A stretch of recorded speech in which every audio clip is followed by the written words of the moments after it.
Then सिर्फ और सिर्फ 5 मंथ्स के अंदर तुम पूरा एडवांस लेवल तक अपने आप को लेवल अप कर लोगे। It is a very unrealistic goal. उसके बाद केमिस्ट्री के केस में तुम्हें क्या करना चाहिए, अब मैं देता हूँ तुम्हें वो पीसेज ऑफ एडवाइस जो तुम्हें मोस्ट लोग नहीं बताएंगे। एंड अब बात करेंगे एक mostly neglected part of JEE preparation की, that is how do you manage your health and your mental health. Hello JEE 2027 aspirants, I know तुम लोग अभी 10th में हो एंड तुम्हारा अराउंड 2 मंथ्स के अंदर बोर्ड एग्जाम्स होने वाला है, after which you want to start your JEE preparation and land in IIT Bombay और any other top IIT. And उसके लिए तुम्हें चाहिए कि तुम्हें कोई गाइडेंस दे, तुम्हें कोई प्रॉपर स्ट्रैटेजी बताए कि how do you go about your JEE preparation without making many mistakes and without wasting your time. तो देखो, सबसे पहले अभी के लिए फोकस ऑन योर बोर्ड्स। अगर तुमने पहले से जेई का कुछ भी फाउंडेशन नहीं ले रखा है तो अभी लास्ट मोमेंट पे उठाने की कोई ज़रूरत नहीं है। एट द मोमेंट तुम अपने बोर्ड्स पे ध्यान दो, प्री बोर्ड्स दो, सैम्पल पेपर सॉल्व करो एंड स्कूल जाके जो भी एक्स्ट्रा टेस्ट्स होते हैं उनको दो, अपने बोर्ड्स को अच्छे से फोड़ दो।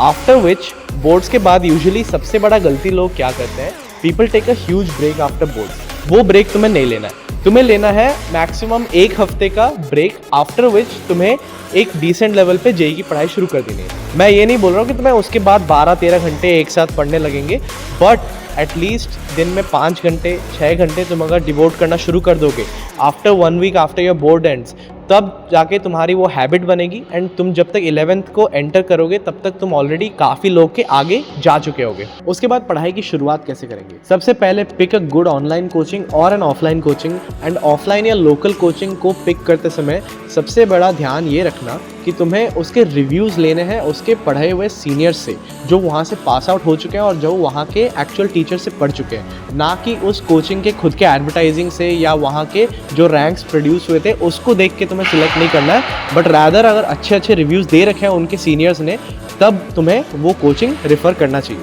अपार्ट फ्रॉम दिस तुम्हें अब बुक्स क्या चाहिए, अगर तुम्हारे कोचिंग में थियोरी अच्छे से कवर हो रहा है तो फिर तुम्हें फिजिक्स में एचसी वर्मा की ज़्यादा ज़रूरत नहीं पड़ेगी, you can go directly to Cengage. Mathematics के केस में भी Cengage is a very good source, बहुत सारे सॉल्व एग्जाम्पल्स हैं, बहुत सारे क्वेश्चंस भी है, तुम्हारी बहुत अच्छी प्रैक्टिस हो जाएगी सिर्फ और सिर्फ मैथमेटिक्स के सेनगेज को कंप्लीट कर लेने से। एंड केमिस्ट्री के केस में तुम्हें बहुत एक्स्ट्रा नहीं करना है, जो कोचिंग में पढ़ाया गया उसके अच्छे नोट्स बनाओ एंड एनसीईआरटी की प्रॉपर रीडिंग मारो। This will form a great base for your overall theoretical understanding of all the subjects. इसके बाद बात आती है अगर तुम्हें एक्स्ट्रा क्वेश्चन प्रैक्टिस करनी है तो फिर तुम्हें कौन कौन से बुक्स रेफ़र करने चाहिए। मैथ्स और फिजिक्स के केस में तो तुम्हें सेनगेज के अंदर ही सारे के सारे क्वेश्चंस मिल जाएंगे मोस्टली। अगर तुम्हें जेई एडवांस टाइप के क्वेश्चंस रेफ़र करना है उसके लिए मैं अलग से वीडियो बनाऊंगा, but at the very beginning तुम्हारा बेस बनाने के लिए सेनगेज इज़ इनफ, उसके अंदर भी बहुत सारे एडवांस क्वेश्चंस है। अब उसके बाद केमिस्ट्री के केस में तुम्हें क्या करना चाहिए, केमिस्ट्री के केस में first of all I would recommend कि तुम्हारे मॉड्यूल या फिर तुम्हारे बुक के अंदर एनसीईआरटी के अंदर जो क्वेश्चंस है उन्हीं को पहले कुछ महीनों के लिए रेफ़र करो अंटिल द फर्स्ट 2 और 3 मंथ्स, जबकि तुम्हारे पहले के कुछ चैप्टर्स किए जा रहे हैं, क्योंकि वो सारे चैप्टर्स काइंड ऑफ इंटरकनेक्टेड होते हैं। एंड एक क्वेश्चन सॉल्व करने के लिए तुम्हें किसी और कॉन्सेप्ट अगर लगाना पड़ रहा होगा कोई और चैप्टर का तो तुम्हें बिना मतलब का डिस्करेजमेंट होगा कि ये मेरे से सॉल्व क्यों नहीं हो रहा। तो तुम्हें रेफरेंस बुक्स जो बता रहा हूँ उसको करना तुम्हें शुरू करना है, बट आफ्टर 3 और 4 months of your preparation begins.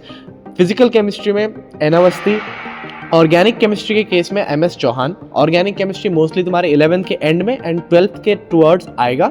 And inorganic chemistry के लिए तुम्हारा एनसीईआरटी तुम्हें बहुत अच्छे से कवर करना है, और इनऑर्गेनिक केमिस्ट्री के केस में तुम्हें रेफर करना है supreme problems in inorganic chemistry bye Piyush Maheshwari sir. उन्होंने ऑथर की थी इस बढ़िया किताब को। इसके क्वेश्चंस मेरे को जेई मेंस और एडवांस दोनों के लिए काफ़ी रेलेवेंट लगे, सो इनऑर्गेनिक में तुम्हारा वो प्रैक्टिस के लिए एनफ रहेगा।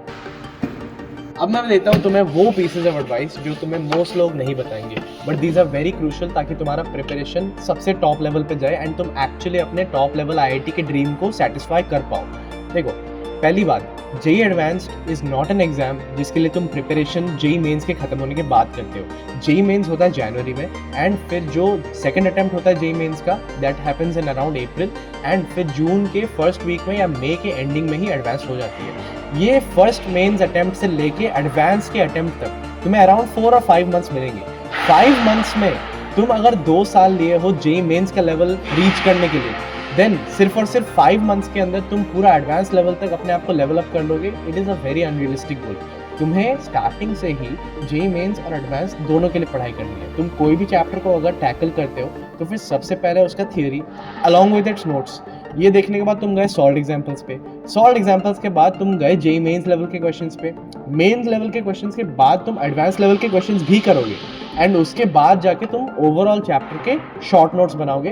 That is the right way to study अगर तुम्हें टॉप लेवल आईआईटी में आना है। बट अगर तुम्हारा गोल छोटा है एंड तुम्हें सिर्फ और सिर्फ कोई एनआईटी में घुसना है तो फिर तुम जेईई मेन स्पेसिफिक प्रिपरेशन करके फिर भी बच सकते हो। Now comes test series. Test तुम्हें कब से देना शुरू करना है? क्या तुम्हें पहले सिलेबस खत्म करना है उसके बाद टेस्ट देना है? नहीं, टेस्ट इज समथिंग जो तुम्हारे प्रिपरेशन के थ्रू आउट होना चाहिए। पहले महीने से ही टेस्ट देना शुरू कर दो। It can be chapter wise test, it can be a test जो कि फेज वाइज है कि तुम्हारा 2-3 महीने का जो पढ़ाई है उसको एक्यूमुलेट करके एक टेस्ट बनाया जा रहा है। मोस्ट कोचिंग इंस्टीट्यूशंस में ये किया जाता है। और तुम्हारे 11th के एंड होने के बाद सिर्फ और सिर्फ 11th के पोर्शन का टेस्ट एंड जब तुम्हारा फुल सिलेबस खत्म हो जाए उस टाइम के भी अलग test. Every month of your preparation तुम्हें एटलीस्ट 1 या 2 टेस्ट तो मिनिमम से मिनिमम देने चाहिए because they help to identify your mistakes एंड तुम्हें एक्चुअली किस चीज़ों में बेटर बनना है, कहाँ पे तुम लैक कर रहे हो वो तुम्हें टेस्ट से बेटर कहीं पे भी पता नहीं चल सकता। एंड अब बात करेंगे एक mostly neglected part of JEE preparation की, that is how do you manage your health and your mental health. क्योंकि अगर तुम्हें कोई हेल्थ इश्यूज आ जाते हैं तुम्हारे प्रिपरेशन के दौरान, you will lose out on months. तुम्हारा सिकनेस रहेगा, तुम सही से फोकस के साथ पढ़ाई कर नहीं पाओगे। तुम घंटे दे रहे होगे, तुम 10 घंटे दे रहे होगे, बट वो 10 घंटे का एक्चुअल आउटपुट सिर्फ और सिर्फ 3 या 4 घंटे का निकल के आएगा if you do not pay attention to your long term physical and mental health. इसके लिए सबसे पहली बात, तुम्हें फिजिकल एक्सरसाइज और एक्टिविटी करनी है हर दिन at least 40 minutes. This 40 minutes can be playing of any sport. तुम एक वॉक पे जा सकते हो, जॉगिंग कर सकते हो, होम वर्कआउट कर सकते हो, स्विमिंग कर सकते हो, what ever is good for you, cycling वगैरह, जॉगिंग, जो भी हो तुम्हें जो पसंद आए, तुम्हारा माइंड को जो रिफ्रेश कर दे एंड बॉडी को थोड़ा थका दे एंड एक्चुअल चैलेंज करे बॉडी के मसल्स को एंड उनको ग्रो करने में हेल्प करे, वो चीज़ को तुम परस्यू करो हर दिन 30-40 मिनट्स के लिए। It will keep your body healthy and अगर बॉडी हेल्दी रहा तो माइंड भी हेल्दी रहेगा एंड तुम काफ़ी अच्छे से फंक्शन करोगे। अपार्ट फ्रॉम दिस, डाइट में एक्सेस फूड्स खाना बंद करो। प्रोसेस शुगर्स जिसमें ज़्यादा है जैसे चॉकलेट्स, कुकीज़, ब्राउनीज़, बहुत सारी मिठाइयाँ, उनको थोड़ा कम कर दो। मैं नहीं बोल रहा हूँ पूरा बंद करना चाहिए, बट थोड़ा कम कर दो प्रोसेस शुगर्स का खाना।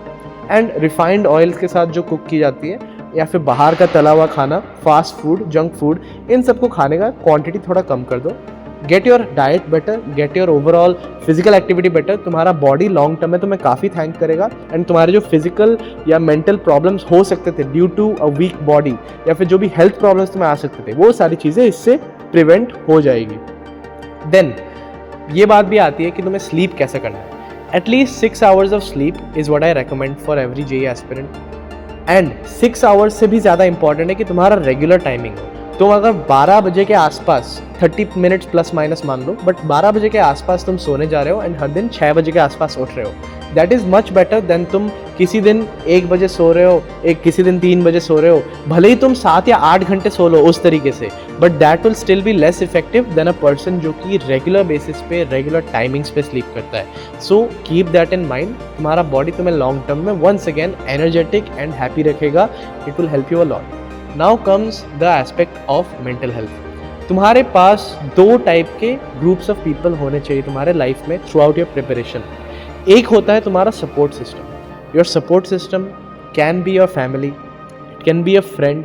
ज़रूरी भी नहीं है कि वो फ्रेंड जेईई का प्रिपरेशन कर रहे हो, it can be just any friend जो कि तुम्हारा अच्छा दोस्त है एंड तुम्हारी बातें सुनता है, तुम्हारी बातों को समझता है।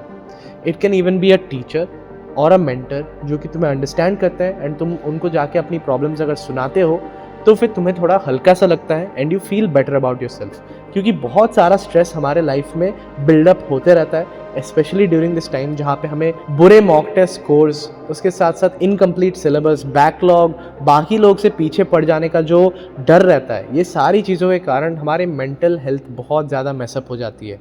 बट अगर हम लोग के पास कोई हो जिससे हम लोग ये चीज़ें शेयर कर पाए, then it will lighten the mood and तुम्हारे मन को थोड़ा हल्का ज़रूर करेगा। Apart from this, you need another type of friend circle in your life. The people जो कि सेम टाइप के माइंडसेट रखते हैं, they are aiming for the same goal, वो उसी शिद्दत के साथ मेहनत कर रहे हैं एंड तुम उनके साथ compete कर रहे हो। They should be people who you aspire to be, who you want to reach, who you want to beat. तुम चाहते हो कि तुम और ज़्यादा पढ़ो ताकि तुम इससे भी आगे निकल पाओ, उससे भी आगे निकल पाओ. नॉट टॉक्सिक कॉम्पिटिशन जहाँ पे तुम एक दूसरे को नीचे गिरा रहे हो. तो जब तुम्हारे अंदर ये कॉम्पिटिशन आ जाता है, where you see others and you get inspired कि मुझे भी इनसे ज़्यादा पढ़ना है और इनसे और आगे बढ़ना है, and you have a support system in your life, and तुम इन सारी पीसेज ऑफ एडवाइस को प्रॉपरली लेते हो, तुम सही टाइम पे प्रिपरेशन शुरू करते हो, you follow the books that I have mentioned you, तुम चैनल को सब्सक्राइब करके फ्यूचर में जो एडवांस्ड की बुक्स के रिकमेंडेशन आने वाली है उनको भी फॉलो करते हो, and through out your journey तुम रेगुलर बेसिस पे अपने आप को चेक करते हो and you see your preparation through tests. तो इन सारे टिप्स को फॉलो करने के बाद आई गारंटी यू कि तुम्हें जेई प्रिपरेशन में कोई नहीं हरा सकता, एंड तुम्हारा जो टॉप IIT में आने का ड्रीम है it will definitely be completed. इस वीडियो के बाद भी अगर तुम्हारे मन में कोई भी डाउट बचा हुआ है, you can always comment it below, I will address it in my future videos. आज के लिए इतना ही. I wish you all the best. Keep striving.